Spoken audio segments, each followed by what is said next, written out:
exponencial de epsilon, né? Por exemplo, né? Esse x, né? Ele é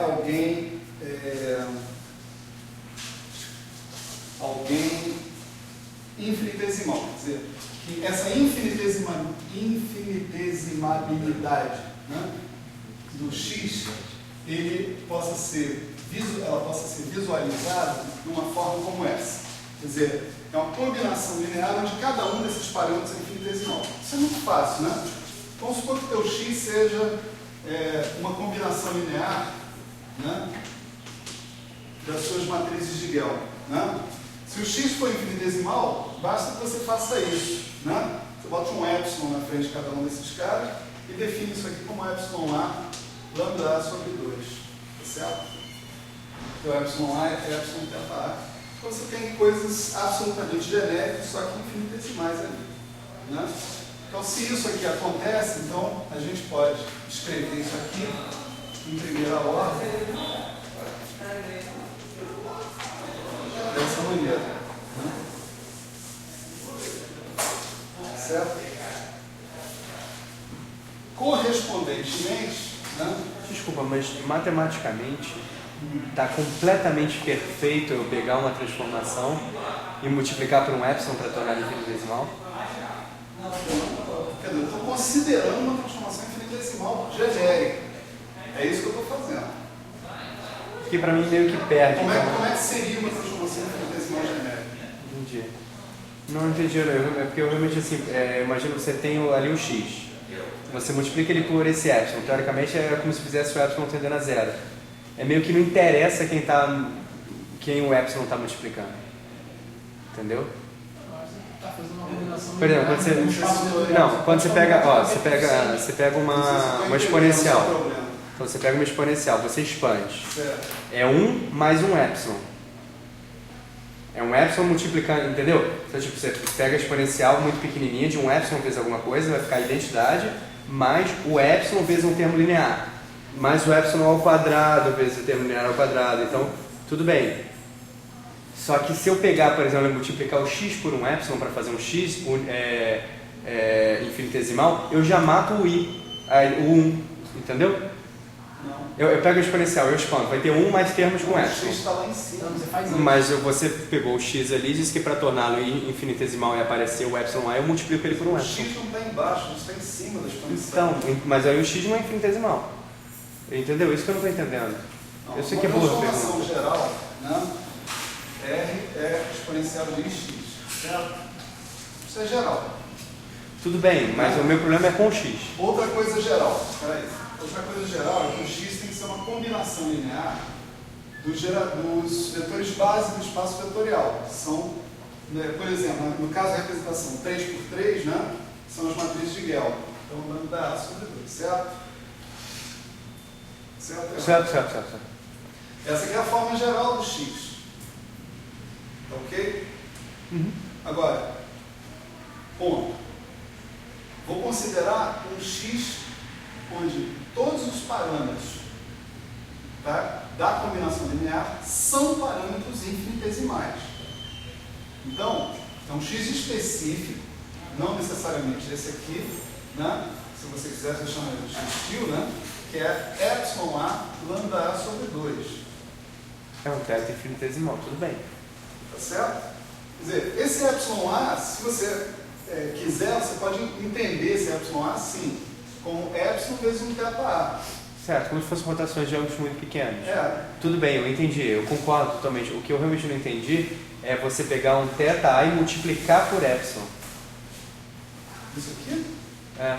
É um jeito de obter parâmetros infinitesimais. Só isso. É um jeito, pode ser que você arrume outros. Né? Esse é um jeito que não prejudica a independência dos teta-as, de jeito nenhum.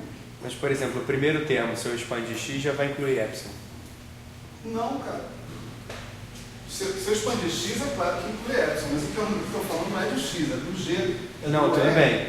Tudo bem. R é exponencial de i x-til, ele é 1, tudo bem. mais i epsilon A lambda A sobre 2. Não, eu entendi, mas entendeu a ideia? Tipo assim, para mim, por exemplo, se eu pegar uma transformação infinitesimal, significa que ela é 1 mais tananã. O x, a expansão, já tem um epsilon, não tem mas a transformação é do grupo, não é da álgebra. Tá, tudo bem. Isso aqui, tudo essa bem. aqui é que é a transformação. Engolindo em seco aqui, tem uma secura na garganta. Tem algo aqui, cabe? Não, valeu. Isso aqui é uma transformação infinitesimalmente próxima à identidade. Tá? Esse cara aqui. Se o x é infinitesimal, não tem problema. Aliás, o que a gente vê aqui, o que a gente aprende, é que toda transformação associada com um x infinitesimal é infinitesimalmente próxima da identidade. Certo? Certo, não, tudo bem. Quem é infinitesimal é o x, não é o r. Certo. O r é perto do 1. O x é perto do 0. Tudo bem. Tá? Tá legal, obrigado. É que às vezes Já foi burro mesmo, né? Porque... Não tem nada de burro. Às vezes é um pouco. Um pouco enrolado você fazer a saída para a álgebra e essa volta para o grupo. Né? Às vezes a gente não tem uma noção muito clara. Tem um contexto onde tudo isso fica claro e límpido. Entende? Você está falando da álgebra e não do grupo. Né? E etc. E tal. Tem o jeito de ir e o jeito de voltar. Mas o jeito que a gente optou por fazer é um jeito tremendamente direto, porque nesse caso, por exemplo, aqui eu estou introduzindo a representação adjunta a partir da representação fundamental. Quer dizer, eu estou usando os lambda que são as matrizes de Gelman. Tá? Mas eu posso introduzir a representação adjunta a partir de qualquer outra representação do grupo S3. A representação adjunta, na verdade, é independente de qual representação particular que eu estou usando para introduzir. Tá? Bom, mas o que eu estou falando é uma coisa, né, bem mais terra a terra. Né? Ninguém se impressione aqui. Né? Estou falando o seguinte: vamos aplicar o que a gente sabe sobre a representação adjunta para uma transformação infinitesimal. Tá certo? E ver o que a gente consegue aprender com isso. Então, uma transformação infinitesimal é uma transformação desse tipo. Né? Você pode imaginar o seguinte, que uma matriz D, né, por exemplo, DBA, associada com esse R infinitesimal que está aqui, né, ela vai ter também uma expansão. Né? Se ela tem que representar o grupo, né, as coisas que acontecem com a transformação R têm que acontecer de alguma forma com a representação dele. Né? Isso aqui é uma matriz 8×8. Eu posso usar os mesmos argumentos para observar que tem uma álgebra de Lie associada também com ela, etc. Então, ela também pode ser escrita na forma exponencial de I vezes X. Né? Quer dizer, todo aquele assunto que a gente viu para a representação 3×3, eu posso fazer para essa representação também. E falar, olha, cada matriz dessas, cada matriz 8×8 dessas, também pode ser escrita como exponencial de X, onde X é uma matriz hermitiana de traço nulo 8×8. Certo? Certo ou errado, grego ou russo, como é que está? Isso que eu estou falando nesse momento. Isso que eu acabei de dizer. Está claro isso? Parece assim. Sim, é assim que eu gosto. Esse não é um curso de matemática, por mais parecido que seja, né? Mas não é. Os alunos não são matemáticos. Né? Então, ele vai ser, se ele estiver associado com uma transformação infinitesimal, ele vai ser perto da identidade que nessa representação aqui é a matriz, as componentes da matriz de identidade são representadas pela delta. Né? Delta BA mais, novamente, o I, epsilon A, isso aqui não é à toa. Né? Esses épsilons, se eles caracterizam a transformação nessa representação, eles vão caracterizar a transformação numa representação arbitrária. Tá certo? A parametrização que você faz, né, diz que cada R é caracterizado por 8 parâmetros reais. Esses 8 parâmetros reais caracterizam não só o R na representação fundamental, como o R ou B de R numa representação arbitrária. Eles estão ligados com a constante estrutura? Os epsilons, É, porque não. além deles, sei lá, outra coisa que seria a marca seria não, olha só, vamos devagar, olha só. As constantes de estrutura, elas caracterizam a lei de composição. Tipo assim, se você tiver um R de θ1 é um conjunto de tetas, né, de 8 tetas, multiplicar com R de θ2, isso dá um R de φ de θ1, θ2. Tá certo? Quem as constantes de estrutura caracterizam é esse φ, completamente. Dadas as constantes de estrutura, você é capaz de calcular essa lei de composição que pega os parâmetros de um cara com os parâmetros do outro. Tá certo? Agora, se eu tiver uma outra representação, né? Deixa eu ver a notação que a gente usou aqui, G, né? Se eu tiver uma outra representação, o G de R1 vai ser um G de R1 de θ1. E, portanto, um certo G de θ1. Tá certo? O G de R2 é um G de θ2. E isso, portanto, tem que dar o G de φ de θ1, θ2. Tá certo? Então, a lei de composição continua sendo a mesma e, portanto, é caracterizada inteiramente pelas constantes de estrutura. Tá certo? Agora, o θ1 e o θ2, né, caracterizam o elemento do qual você está falando, o elemento do SO3 do qual você está falando. Caracterizam nessa representação, que é a 3 por 3, ou nessa representação, que é uma N por N, independente. Então, isso é importante. Se epsilon são os parâmetros que caracterizam a transformação, né, na representação 3 por 3, eles também vão caracterizar o mesmo elemento, o elemento associado, na representação 8 por 8, ou na representação N por N. Certo? O que vai sobrar aqui, né? Deixa eu ver o que eu usei para falar sobre isso.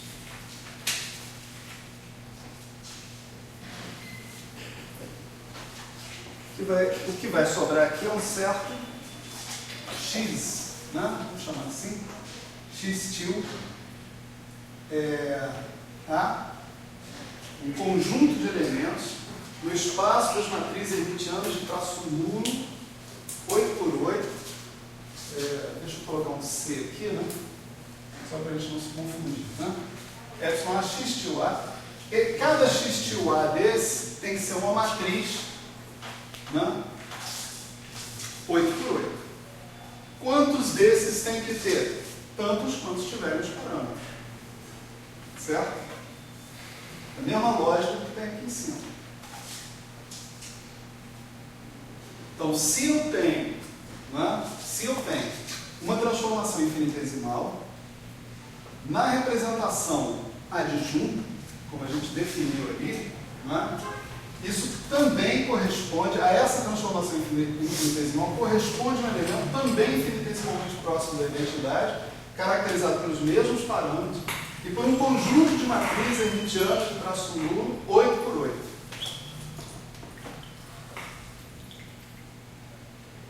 Certo? E agora, maravilha das maravilhas, olha só. Desculpa, mas outra pergunta idiota. Em que representação a identidade não seria escrita como delta? Nenhuma. Então, não é que você falou aqui nessa representação escrita aí? Nessa representação E em todas? Né? Em todas. Né?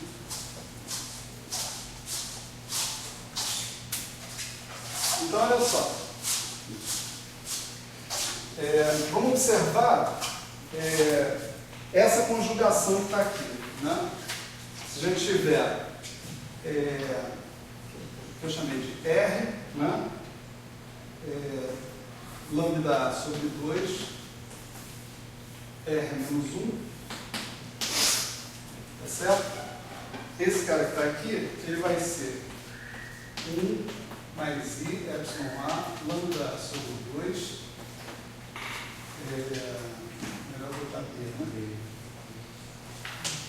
Lambda A, 1 menos I, epsilon B, lambda B sobre 2. Né? Isso, por outro lado, né, isso tem que ser D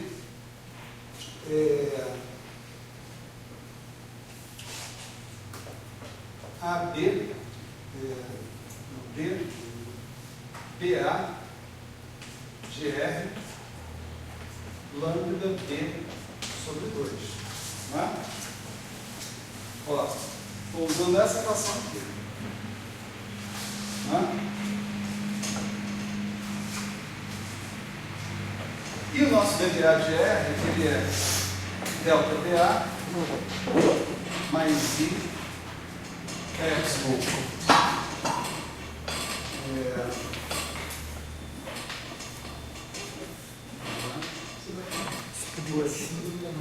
Quem que você problemas condicionados na porque, bom, estou me antecipando. A rigor, você vai fazer isso aqui, né? Lambda C justamente para não ter confusão. O problema é que quando eu tiver o termo de ordem epsilon 2, ele não vai colaborar, porque a gente está parando em ordem epsilon. Tá certo? Então eu só preciso levantar essa ambiguidade, né, até a primeira ordem. Mas tudo bem, deixa ele aí, não tem problema. Né? Então é delta dA, mais aqui eu tenho que trocar epsilon C, x tio C, BA. Tá certo? Tudo isso multiplica o lambda B sobre 2. Certo? Então a gente está usando o raciocínio original que a gente usou na representação adjunta, né? Mais a informação de que se eu tenho uma transformação infinitesimal na representação 3-dimensional, eu vou ter uma transformação infinitesimal associada na representação que eu estou escolhendo aí, que no caso é a 8-dimensional. Né? E essa representação ela tem que ser descrita pelo mesmo conjunto de parâmetros. Tá certo? Essa transformação tem que ser descrita pelo mesmo conjunto de parâmetros, para poder dizer que estou falando a mesma coisa. Então aqui é só fazer uma expansão simples. Né? Então você vai ver, ó, lambda 1, né? Dá o próprio lambda sobre 2. Né? Aí depois você tem aqui, ó, I epsilon B, lambda B sobre 2, lambda A vezes 1. Né? Esse vezes esse. Né? Então você tem mais I epsilon B, lambda B sobre 2, lambda A sobre 2. Né? O próximo termo de ordem epsilon é 1 vezes lambda A sobre 2 vezes esse cara. Né? Então você vai ter, né, epsilon C, lambda A, lambda C, né, sobre 2 sobre 2. Né? Só que para eu colocar os dois debaixo do mesmo epsilon, né, com epsilon em evidência, eu vou ter que trocar esse índice mudo aqui de C para D, que eu já tinha feito antes. Mas foi bom falar agora, porque agora fica bem claro aqui a razão de ter feito antes. Né? Então aqui vai aparecer o sinal de menos, devido a esse cara aqui, e vai aparecer o lambda A, lambda B sobre 2. Tá certo? E o terceiro termo vai ser epsilon B, epsilon C, lambda B, lambda A, lambda C, mas esse termo de segunda ordem epsilon está fora da nossa brincadeira. Né?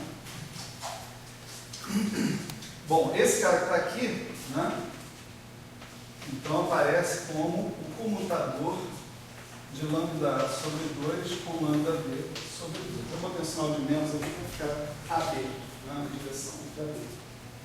Vamos olhar o outro lado agora. Né? Do outro lado você tem delta BA, lambda B sobre 2. Então isso aqui dá lambda A sobre 2. Né? E tem esse termo de ordem epsilon. Né? Então você tem mais I epsilon C x tio C BA, né? Lambda B sobre 2. Né? Ok, olha só. Eu quero comparar os dois lados dessa equação. Eu tenho lambda A sobre 2 menos isso é igual a lambda A sobre 2 mais isso. Né? É claro que isso tem que ser igual a isso. Tá certo?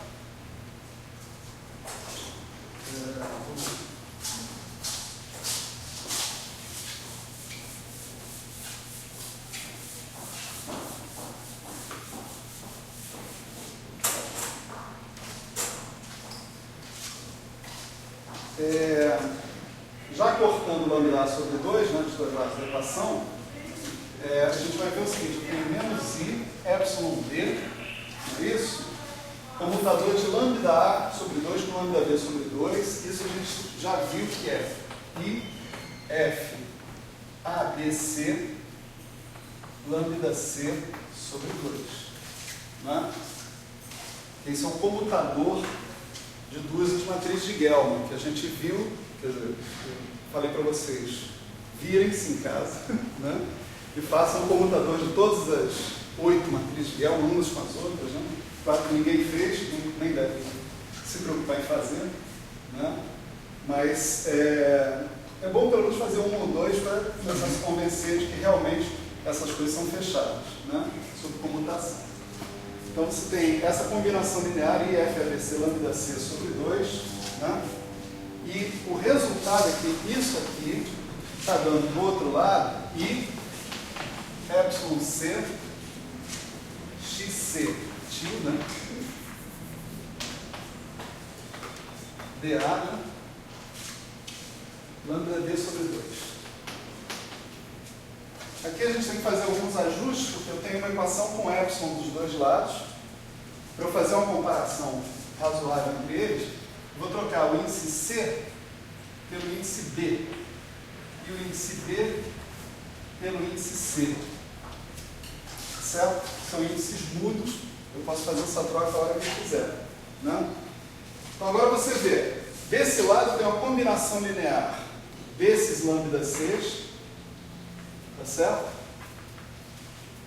Igualando uma combinação linear dos lambda C. Os lambda C são bases, né? Então isso é uma combinação linear de vetores linearmente independentes de um lado e de outro, os coeficientes têm que ser iguais, né? Nos coeficientes eu também tenho epsilon b e epsilon b para epsilon b arbitrário, embora infinitesimal, arbitrário, né? Então o que multiplica o epsilon b tem que ser compatível, tem que ser igual, né? Então o que eu descubro aqui, né, é que FABC, que é o que sobra desse lado, é igual a I X til B CA. Certo? Se eu quiser isolar o X til B, né, então o X til B CA é menos I FABC, né? Tem uma coisa a fazer aqui para deixar isso mais bandeiroso ainda. Eu vou pegar e passar o B para cá, o C para cá e o A para cá. Certo? Quando eu fizer isso, trocar B por A, eu troco de sinal, porque esses F são completamente antissimétricos. Quando eu trocar C por A, eu troco de sinal de novo, tá certo? Então eu mantenho esse sinal de menos aqui, tá certo? Então é legal ficar nessa forma, porque ela é mnemonicamente mais favorável, né? A componente CA da matriz X til B, né? X til B CA é F BCA, né? Tudo na mesma ordem. Então é o seguinte, se alguém perguntar para vocês, né, quem são, né, os geradores na representação adjunta, você já tem essa resposta. São essas matrizes 8x8. Tá certo? Dado que esses caras aí são antissimétricos, tá certo? Olha a presença do I aqui, né? Se você calcular o Dagger numa matriz dessa, você vai transpor, quando transpõe troca de sinal, mas quando conjuga o I também troca de sinal, de modo que esses caras são hermitianos. Então esse X til, né?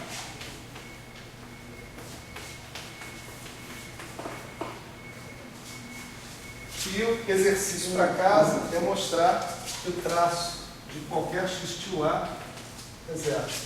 Certo? Certo? Isso com as propriedades das constantes de estrutura dá para ver rapidamente.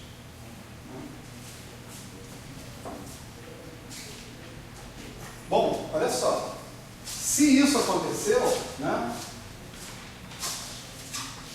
um D genérico, agora eu não estou botando os índices de propósito, tá? De uma R desses, ele é exponencial de I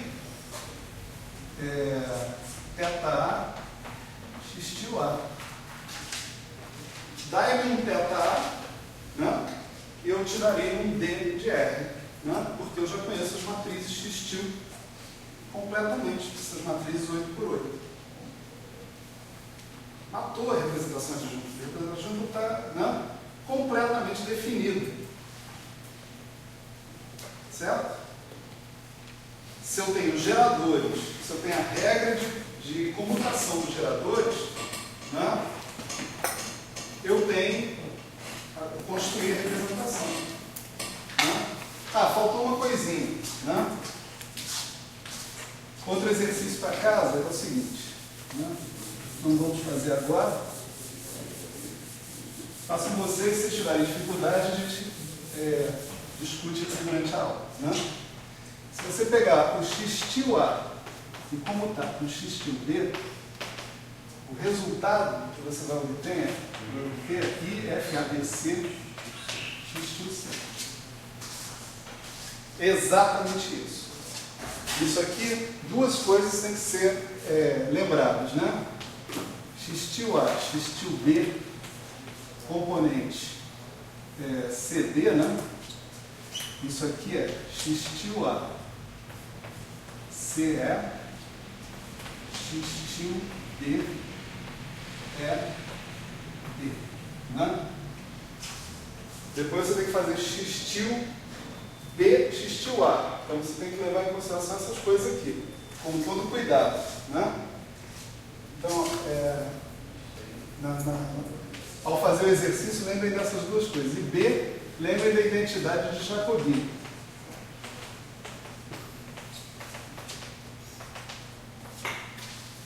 A identidade de Jacobi, ou de Jacobi, né, como diz meu amigo Ascioli,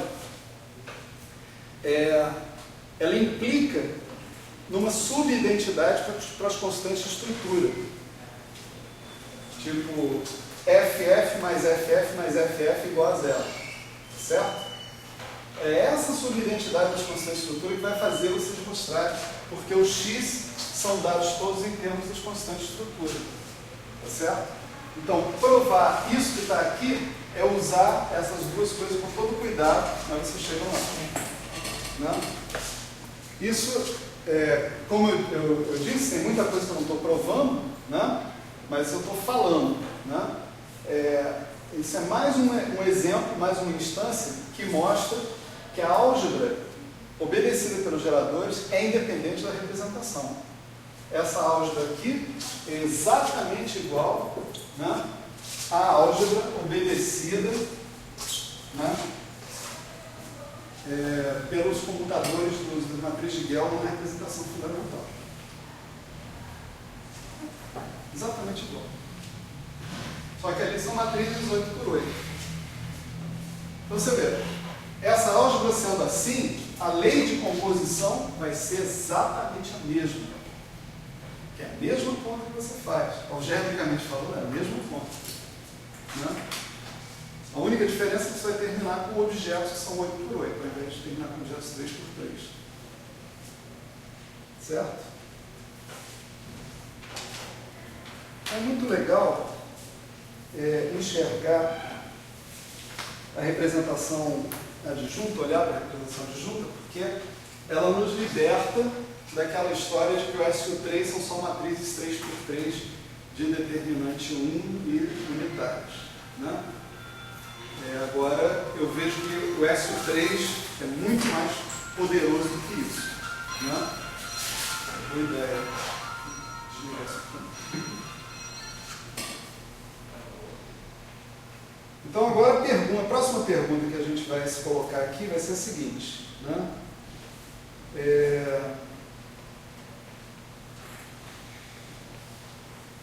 Como é que eu descubro representações arbitrárias do grupo SO3?